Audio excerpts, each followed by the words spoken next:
Assalamualaikum and hello YouTube. My name is Nur Muhammad from NMWatch, and yes, we are back with the full review of this awesome Seiko Presage Sharp Edge series, right? So yeah, if you guys have been this is basically the second time I featured this particular watch on my channel before, because this is an on loan from a bro. So thank you very much, Mr. Imran at igila_jam on Instagram, so for lending me this beautiful watch. So this one, and the other one is the Tissot PRX Quartz. So thank you very much, brother, for supporting the channel.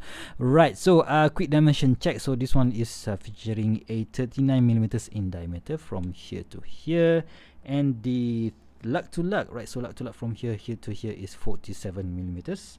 Or 47.1 millimeters, and a thickness of about 11.5 millimeters, very thin, and a lug width of 20 millimeters. So I've took it off the bracelet, this awesome looking bracelet, because I don't really want to scratch this beautiful bracelet. But you know what, let's just check the bracelet. So it's, I don't know, the design of this bracelet is beautiful. So you see this outer edge of this bracelet is polished, and we have some radius on this side of the bracelet, which makes it very comfortable. But in the middle, right, so it has this angular finishing here with this what do you call that, brush finishing on the middle link, but polish finishing on the outer side of the middle link, so which is very cool. But the only downside for this particular bracelet is that it doesn't have any it only has one micro adjust, so 2 micro adjust, so getting a good fit is going to be a bit difficult. But yeah, in my case, I don't really want to, you know, resize it, because yeah, it is still using those you know, what do you call it, center what do you call it, center collar pins, so which is very annoying. But luckily they also give you this half link, so to get that perfect fit. But still, you are going to be struggling if you guys if you guys are unlucky, right? So, and yeah, this one, if it is featuring a male end link, so that is why the effective lug to lug will be a bit bigger. In this case, it is about 50.3, but if you guys have bigger than my 6.75 inches, you are going to be okay, right? So let's just, of course, it is featuring that die shield coating to make sure that it can reduce the scratches on the watch, right? So, and the watch and the bracelet, and you can see what that die shield coating do is, you know, it looks a bit darker compared to your normal 316L stainless steel, and you can feel that there is some coating here, because the feel is a bit different if you compare this to a watch that doesn't have any die shield coating, right? So that's about the dimension. The case, before we talk about that beautiful die, right, so let's just check out the case. So let's just swap it. On this side of the watch, we have a polished side case, right? So polish finishing on the side, and you can see there is a bit of fine hairbrush hairline scratches there, right? So, and we have this brush finishing on the top, and brush finishing on the top as well, and we have a polish finishing on this side as well, right? So okay, so, and we have the polish finishing again on the bezel, fixed bezel, and we have this Seiko sign logo, which is very interesting, because most of the modern Seikos don't really have that, right? So let's just hand winding the 6R35 movement, so which is featuring the 21,600 beat per hour, and also 70 hours of power reserve. So very cool, but I don't really need 70 hours power reserve, because I have tons of other watches in my collection. So yeah, that's me. But if you need to use this as a daily watch, so yeah, you can, that 70 hours power reserve is definitely useful, right? So the crown, I think the crown is about 6 millimeters, so very easy to use. And the movement, right, so you can see from the back, so this is the 6R35 movement, water resistance, 10 bar Sapphire Crystal, that is the serial number, and also we have this what do you call this, magnetic rating here, was it A4 or was it 4B? A4. I have no idea what that's supposed to mean, but yeah, still, if you guys know, please do let me know in the comment section below. And this is also a Japan model, made in Japan.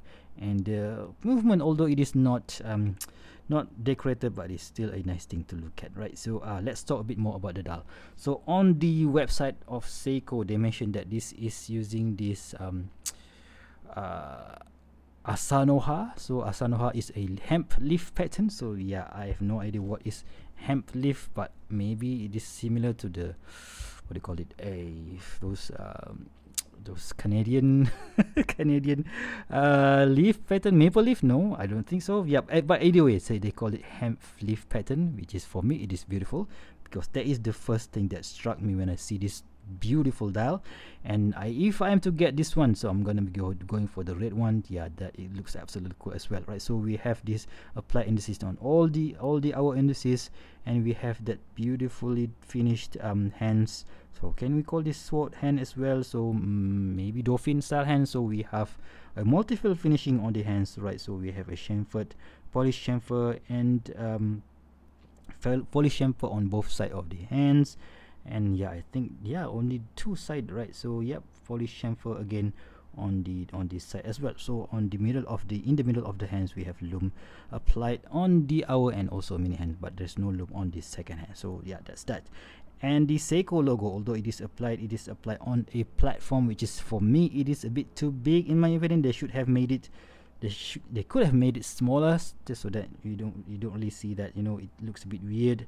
And the Presage automatic is just printed, and we have that Japan made printed at the 6 o'clock of the dial, right? So they all this, and this is also of course, it looks like they have this multiple facet finishing, right? So we have we have this polish and the chamfer, polish and this chamfer as well, and a loom and brush finishing on the top, and there is a loom pip at the end of each hour marker. So you know what, let's just give this a quick charge, and let's see how the loom looks like. But of course, this is a dress watch, so it's not going to be performing that well. So yep, this is how the loom looks on this Seiko Lumi Bright loom. So not that great, but still it is available, right? So what else should we talk about? Oh, the Sapphire Crystal. The Sapphire Crystal features an anti-reflective coating, but yeah, you can see there's no blue hue whatsoever, but of course it does really helps the legibility of this part of this awesome beautiful blue dial. And at the back also is using a Sapphire Crystal, so that is cool. And what else should we talk about? Yeah, the price. Right, so let's talk a bit more about the price. When they released this watch somewhere around I think last year or last 2 years, the price was about $1,000 US, and now you can get this at around $700 to $800 US. But there is a big but. When you cross over that $500 mark, there are tons of competition, especially when it comes to the Swiss watch. And I happen to have something that is priced within the same price category, which is my wristwatch check for today. This is my Ball Fireman Dux Unlimited, which costs at about $700 to $800 US. So basically at the same price bracket, guys. So would you go for a Seiko or JDM Seiko, or would you go for a Swiss made watch?